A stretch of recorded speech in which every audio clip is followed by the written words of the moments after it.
مشاهدينا مساء الخير، اهلا بيكم معانا وحلقه جديده وبالهنا.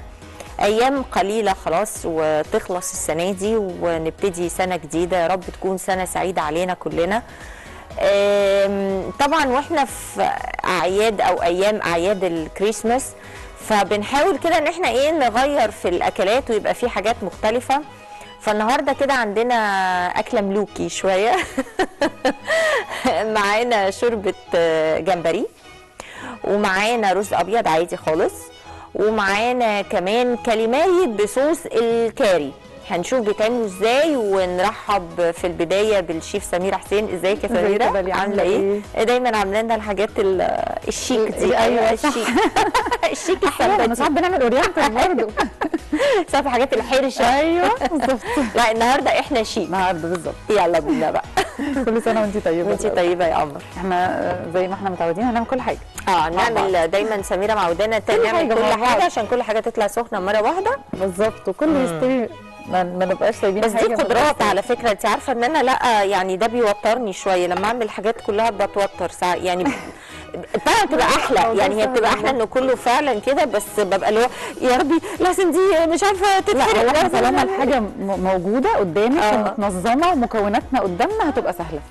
دي حقيقه، هي دي الفكره. بس احنا معانا بقى نحط ايه؟ يلا بينا. هنحط الماده الدهنيه لكل الحاجات. ايوه يعني كده عندنا. هنبتدي بايه اصلا؟ يعني شوربه هنبتدي بالشوربه. شوربه الجمبري مع شعريه بالجمبري. اوكي. اوكي.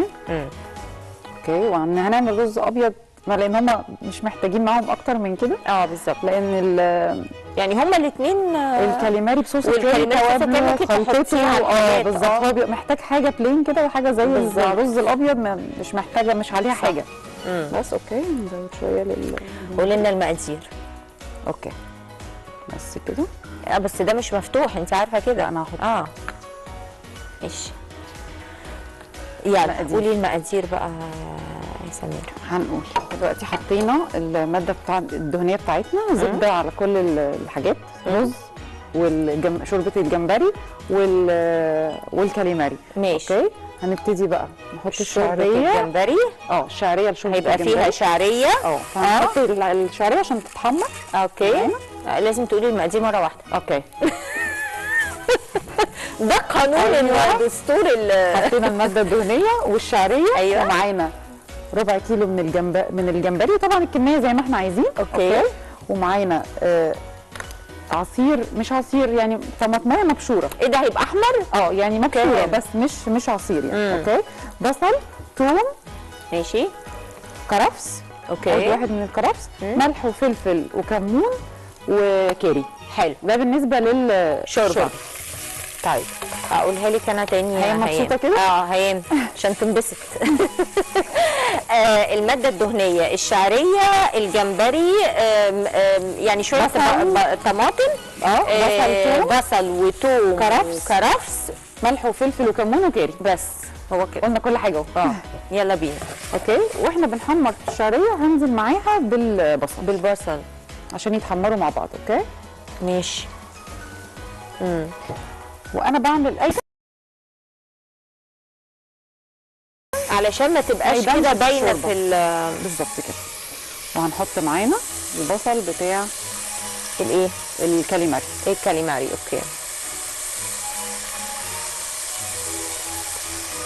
اوكي. تمام.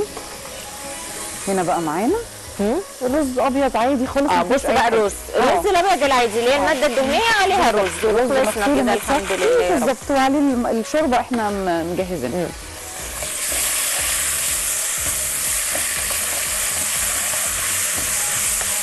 هنا بنحمر الشعريه مع البصل. تمام. لحد ما ياخد اللون مع بعض. الشعريه تبقى لونها اللي انا عايزاه. اوكي. حط معاها الثوم بقى. صح. حاجه بسيطه كده من الثوم. اوكي. مش كتير. ماشي. انا عاوزه برضو نشتغل في الرز. نقلب الرز كده تقليبه.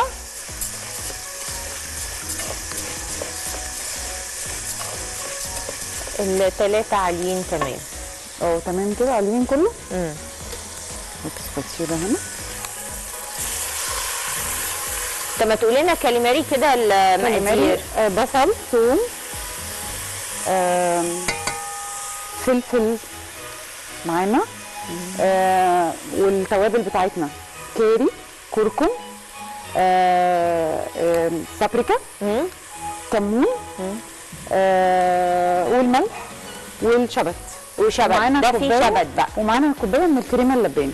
دي أوكي. مكونات الكاليماري. اوكي ماشي. الشعريه ابتدت تلون اهي. وهنقولها تاني برضو ما تقلقيش، بس ايه اول ما هنقول الشعريه الكاليماري بالبصل والثوم يتحمروا مع ابتدت بعض. تاخد لون كده. أيوة. هنزل عليهم على طول بالجمبري. ماشي. وزي ما احنا عارفين الجمبري ما بتاخدش من سوا الحاجات اللي ما خالص. بتاخدش سوا بالظبط كده. ماشي. طيب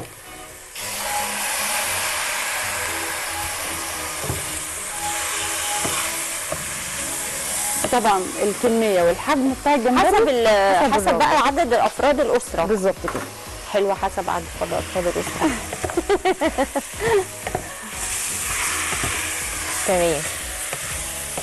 في المرحله دي بقى مش عارفه قبل ليه ما- دايما شوربه سي فود، لكن اول مره اشوف الشوربه دي بصراحه. ده الاختلاف بقى. هنعمل زي الناس. رز معمول هنعمل محطوط. محطوط بس لسه هنحط عليه الشوربه. هنحط عليه الشوربه بس، يعني الشوربه الرز خلاص. رز بس يسخن علشان يبقى مفلفل. بنسخنه شويه قبل ما نحط الشوربه بتاعتنا. ماشي. معلش هتقولي الكاليماري تاني كده؟ هنقول بس ماشي. نحط بس ايه؟ هتحطي الرز. شويه ايه؟ هتحطي الشوربة الشوربه للرز. صح؟ الشوربه للرز. اوكي خفش. ماشي. لا ده بجد انا يعني فاكراكي بتقربي. لا ما تخافيش. اصلا تقيل عليكي قوي بصراحه. لا تمام. تمام ماشي. نظبط بس كده لو محتاج. ماشي. لا متهيألي خلاص كده حلو. اوكي ماشي. ثانيه واحده. ايوه. هنا بقى اول لما ابتدى الكاليماري يلون شويه الجمبري. الجمبري نروح هنحط عليه طماطم. دي طماطم مبشوره. طماطم مبشوره. طماطميه واحده. ميه واحده مبشوره. الشوربه بتاعتنا ولا فيها كريمه النهارده ولا فيها حاجه، مجرد كده بس، حتى متلونه لون احمر بسيط يعني. هو حاجه بتدي تيست خفيف. دي اوكي. المرحله دي برضه هنحط لها الايه؟ هنحط الشوربه بقى. هتتخضي تاني ولا لا ما انا ما اتخضيت اولاني خلصنا، وبعدين كانت الميه كتير. لا خلاص مفيش.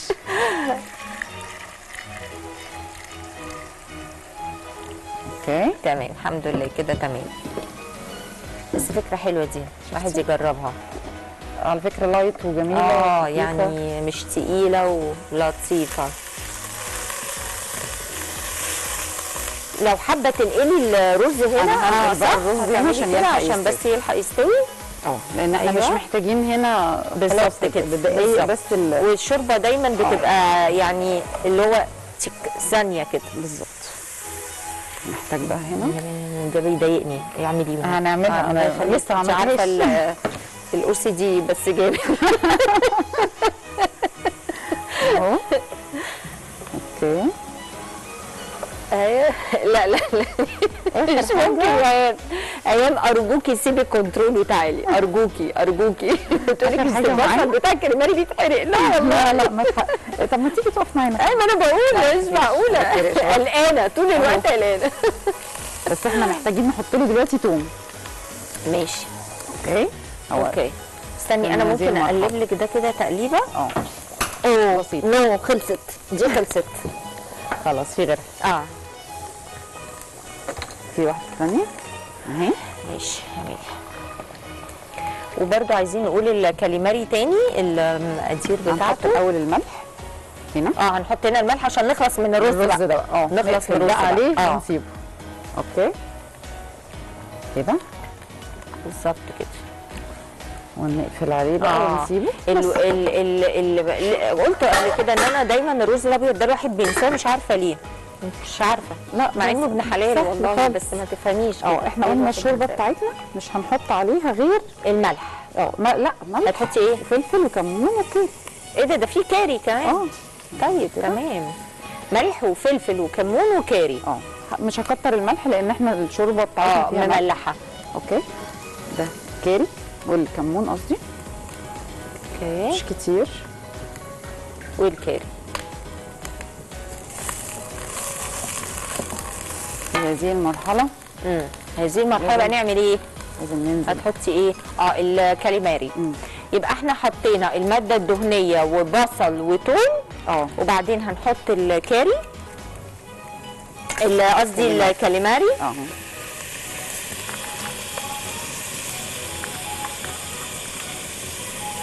وانا فاكره ان في كريمه بالظبط. مقطعاه بقى صوابع كده. دي انسب تقطيعه بصراحه. في ممكن نعمله كيوبس برضه صغيره لو حابين. بس انا مش عارفه، هو الكاليماري كده بحس ان هو لازم يبقى صوابع، مش عارفه ليه. ما تمام، هو يعيش بقى كده شويه عشان بس يغير لونه بس. هي ما تقلقش معانا على ايوه بالظبط على البصل. وانا كنت ابتديت اقلق بس في صوت كده قلقني. لا خالص. بصي لون البصل. ايوه هنا حطينا كمون وحطينا ملح، حطينا كاري، حطينا والله. ما انا بقول لك حطينا كاري. يبقى كله كاري بقى. فلفل اسود. اوكي تمام. بس كده الشوربه بتاعتنا خلصت. مش حلوه قوي. هنغطيها. سيبها بقى ايه شويه. حاجه ما خلصتش. ايه بقى؟ احنا جبناها وسيبناها كرفس. كرفس. ده المكون الصحي. بالظبط اللي هيدي حاجه بسيطه. هو كرفس من الحاجات اللي هي لو حطينا بكميه وحطيناها بكميه معقوله هتدينا نتيجه كويسه. لو زودناها مراره بتقلب. لا والله بلاش، ما نزودش. اوكي. هحط هنا برده شويه صغيرين. انا عايزه اقول لك عود كرفس يخلص الاكله كلها. اوكي تمام. اوكي تمام. هنا المقادير معلش. حطينا بصله مفرومه ناعم زي ما احنا شفنا. اي حاجه قلنا صوصات او شوربه بنعمل البصل بتاعها مفروم كويس قوي عشان ما يبانش معانا ويبقى شكله ايه او طعمه مش لطيف. ماشي. حطينا البصل والثوم في الماده الدهنيه يا دوب خدت لون كده بسيط، ونزلنا عليهم بالكاليماري وعود واحد متقطع من الكرفس ونقلبه معانا. وعايزه اقول لك لو حابين نعمل الاكله دي سبايسي نحط بقى فلفل حامي. اوكي. لا لطيفه برضه. انا محتاجه دي تبقى اعلى من كده. يبقى دي بقى دي هنا ودي هنا. كده كده الرز انت حاطه الميه سخنه اصلا بتغلي احنا محتاجين دلوقتي نوطي عليه. خلاص بالظبط كده.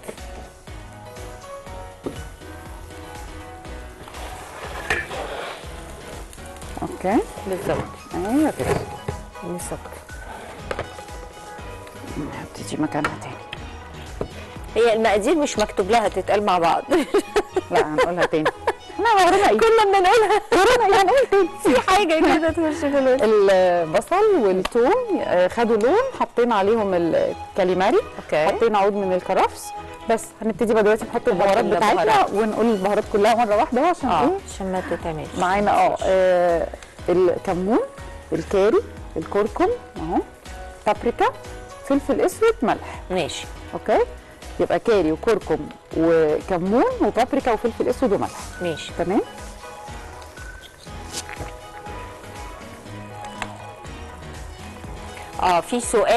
في سؤال جاي في انا اهو في الكنترول. يلا. هو سؤال فعلا مهم. دايما لما بنيجي نقلي الكاليماري تقريبا الحاجات اللي عليه بتقع، فقولي لنا يعني ايه الحاجات؟ لما بنقلي الكفر بتاعه اللي هو الدقيق والحاجات دي مش عارفه ايه بتروح واقعه. لا لازم تحطيه في الثلاجه شويه. لا مش في الثلاجه شويه. تعملي ايه؟ البريدنج بتاعه نحط بدل ما احطه في يعني يطلع من الميه على البريدنج على طول، لا احطه في عجينه. ما هو ده انا كنت يعني اللي هي الدقيق ده تحط شويه ميه فيه صغيره يعني فيتقلب العجينه. يبقى عجينه زي عجينه القطايف كده. ايوه. يبقى لما احط فيه الجمبري سوري الكاليماري هتلاقي خد جزء كبير من العجينه. أيوة. ارجع احطه في بريدنج بالظبط كده. هتلاقيه عمل طبقه لطيفه. بصي بقى اقول لك انا. يلا. بصي بقى اقول لك انا انا يعني لما باجي اعمله بحط اصلا الثوم وعليه الملح والفلفل والكزبره والكمون والقصه دي كلها، واروح حاطه حبه دقيق وعليهم شويه ميه صغيره، اوكي، اتقلبت عجينه. اوكي، اروح حاطه فيها الكاليماري، وقبل ما اجي بقى خلاص انا هقلي حالا، اروح حطاها بعد ما هي في العجينه كده في طبقه حديد، في طبقه دقيق. وطبعا الدقيق مبهر وفي كل بالظبط، يعني انت عايزه تظبطي الدقيق كمان، ده بيبقى احسن وأحسن. يعني احنا بهرنا الدقيق كله وبنحط عليه شويه من النشا. ايوه، باخد بقى نص الكميه دي واحط عليه شويه ميه صغيرين واعمل لها ويسك كده، يعني اقلبها تبقى عامله زي بالظبط العجينه، زي عجينه الكيك. ايوه بس، وانزل فيها بالكاليماري بتاعي واطلع احطها في باقي البريدنج تاني اللي انا بالظبط هتديكي نتيجه خطيره. انت عارفه بعمل ده في ايه؟ البتنجان. في نوع بتنجان مامتي برضو اللي بتعمله دايما لما بعمله كده زي البانيه، فبيطلع كده وبنفس الطريقه بتعملي الطريقه دي. الكوسه لو حجمها كبير قطعيها بالطول يعني انت بقى ست بتقولي انا بقول سمك وجمبري وانت بتقولي بتنجان، انا ست يعني بحب الحاجات الحقيقيه، انا غلبانه، لكن انت شيك يا ست ايام. بصي بقى اللون من الكاري والكركم. الله، لا اكيد الكاميرا جايبه اللون يعني ده. كل اللي حطيناه زي ما قلنا ملح وفلفل وبابريكا وكاري وكركم وكمون. اوكي، دي التوابل بتاعتنا. هل الكاليماري بياخد وقت بقى عن الجمبري؟ خالص. ده احنا لو زودنا عليه في الوقت من الحاجات اللي قلنا في حلقه بتمسك اكتر، بتنشف. يعني الجمبري والكاليماري كل ما ازود عليه السوا ينشف غير اللحوم. بالظبط، مش تتهري، العكس بقى. اخر حاجه بنكون معانا الكريمه بقى.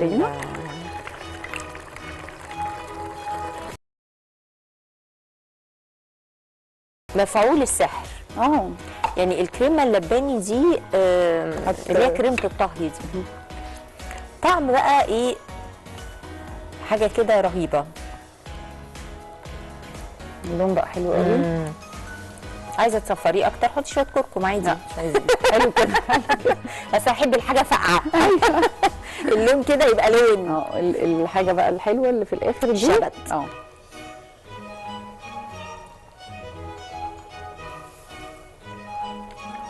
الصوص بتاعه ده بقى يعني هو الله يا جماعه، الله بجد، الله بجد، حلوه دي. لا سمكها حلو. لا مش محتاجه، لكن انت بس مش لا تقيله واضحه والله.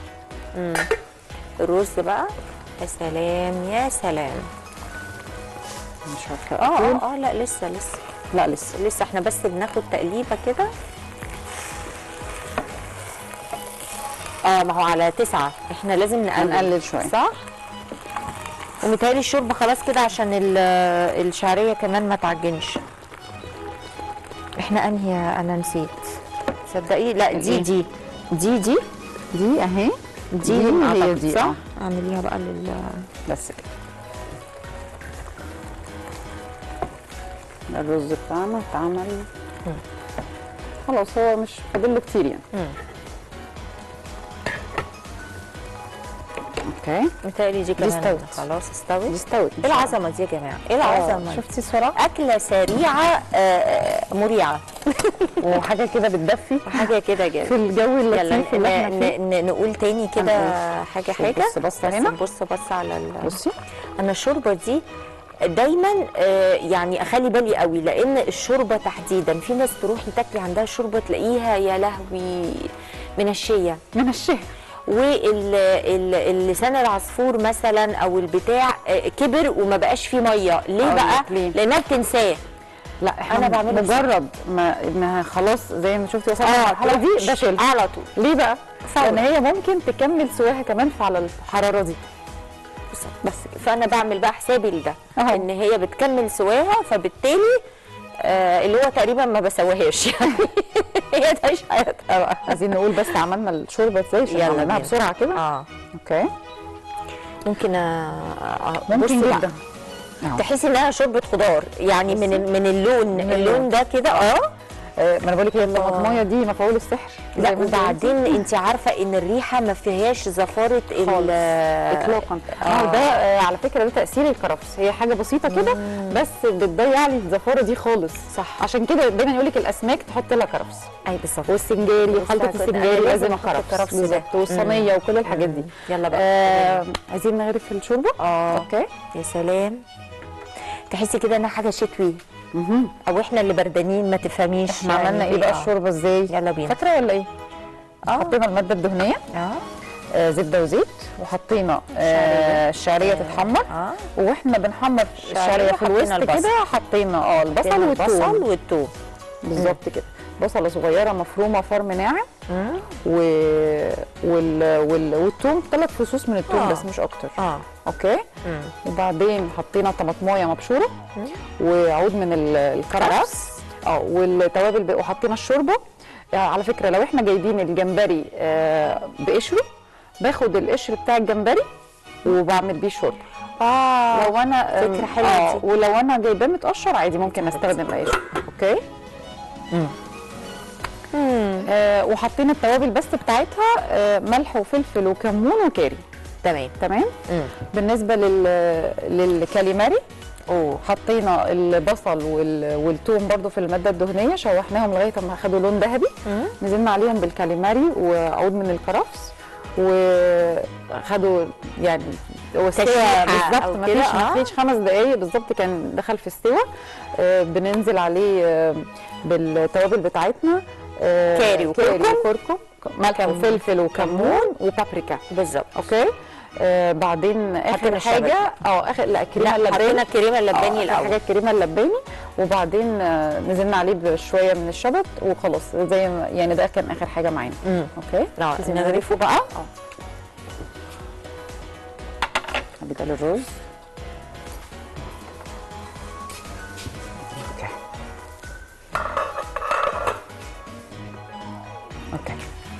قولي لي مع الاكله دي نحط بقى ايه؟ سلطه تنفع مع هذه الاكله؟ والله هو لو سلطه خضراء عادي جدا هتقوم بالدور ومش محتاجين منها اكتر بالبصل والبقدونس بالظبط كده. يا سلام، هي مش محتاجه اكتر من كده بصراحه. تحفه. ايه رايك؟ انا صعبان عليا دول، عايزه هجيبهم. ايوه ارجوكي. بس الصوص حلو بصراحه. هي دي بقى اللي محتاجه كده. ايوه عارفه في اللحظه دي. بس كده. يا سلام، وورقه شجر وحاجات عظيمه مره اعاده كده للحبايب. اوكي. ابص بس على الرز. ماشي قبل ما تعيدي. ايوه. الله، ايه الاكله الحلوه دي؟ لا الميزه كمان انها سهله وسريعه وسريعه. وقت. هو السمك ده ابن حلال قوي، لطيف والله، يعني من جميع النواحي. اولا كميه فوسفور جامده، ثانيا خفيفه على البطن والمعده والحاجات دي كلها، مفيش سعرات عاليه، يعني عظيم بصراحه.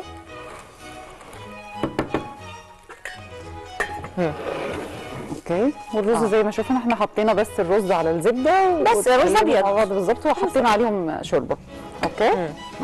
احنا يعني فعلا الاكله دي مش محتاجه رز فيها عليه اي فليفرز، مش هينفع بالظبط. هو فيهم كتير، لازم يعني تاخدي لازم يعني تحسي بالكاري الكاري تحديدا. بصي انا بشوف المطبخ الهندي بيعمل عظمه، يعني الكاري ده مكون بصراحه. دي حقيقة. يعني في ناس يعني بتتلخبط بين الكاري والكركم. الكركم هو نبات واحد. الكاري خلطه بهارات. لا والله. مش حاجه واحده. ده انا فاكره عشان كده بتختلف من عطار لعطار.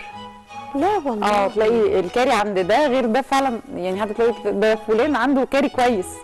ليه؟ لان هو بيختلف. ده انا فاكره انه حاجه مستقله، خلطه بهارات هنديه. انما الكركم هو حاجه واحده، يعني مش هيختلف زي الفلفل الاسود زي الكمون.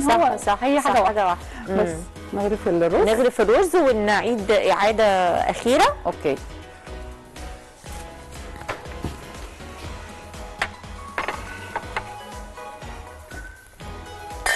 واو.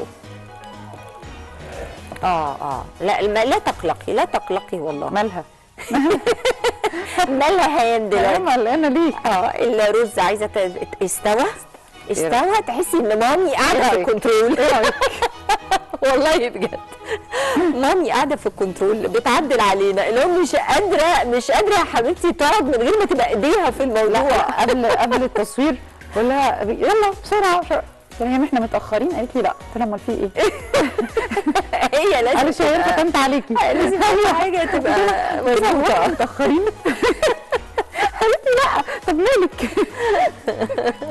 لا هو الناس اللي بتبقى عايزه كل حاجه صح دي بالظبط. يعني بالظبط، بيبقوا صعب قوي على نفسهم والله.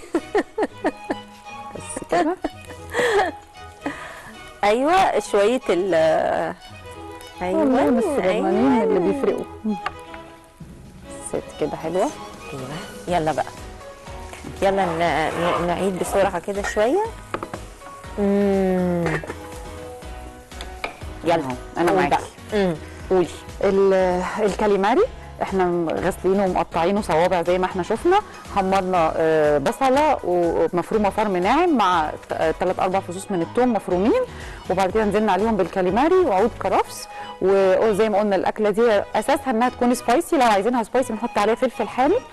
وبعدين خد كل الحاجات دي تشويحه مع بعض، نزلنا عليهم بملح وفلفل كاري وكركم وكمون وبابريكا. وبعد كده اخر حاجه نزلنا بكوبايه كريمه لباني والشبت. تمام. الشوربه بتاعت الجمبري بالشعريه النهارده مفيش اسهل من كده. حمرنا الشعريه وهي بتتحمر حمرنا معاها بصله مفرومه ناعم، وزي ما قلنا انعم حاجه ممكن نعملها في البصل علشان ما يبانش واحنا بناكل، و3 فصوص من الثوم، وبعدين الطماطم مبشوره وطماطميه واحده مبشوره. اوكي. وبعد كده حطينا الجمبري والشوربه وملح وفلفل وكمون وكاري. تمام. اوكي. وبرده حطينا اخر حاجه عود الكرفس. بالظبط كده. بس الرز الابيض العادي بقى. الرز الابيض العادي. سميره يسلم ايديكي. ميرسي بجد، وكل سنه وانت طيبه. يا رب سنه سعيده عليكي وعلى اولادك وجوزك وعيلتك كلها. ميرسي يا حبيبتي. يا رب السنه الجايه تكون افضل بكتير من السنه. يا رب يا رب دايما تبقى سنه جديده علينا كلنا وعلى اهالينا وعلى بلدنا وعلى رئيسنا وعلى جيشنا وعلى كل يعني حياتنا والعالم العربي كله، وتبقى سنه سعيده يا رب علينا جميعا. و يعني يا ريت تجربوا بقى الوجبه العظيمه دي، وبالهنا. وبكره ان شاء الله فريق عمل اخر وبالهنا.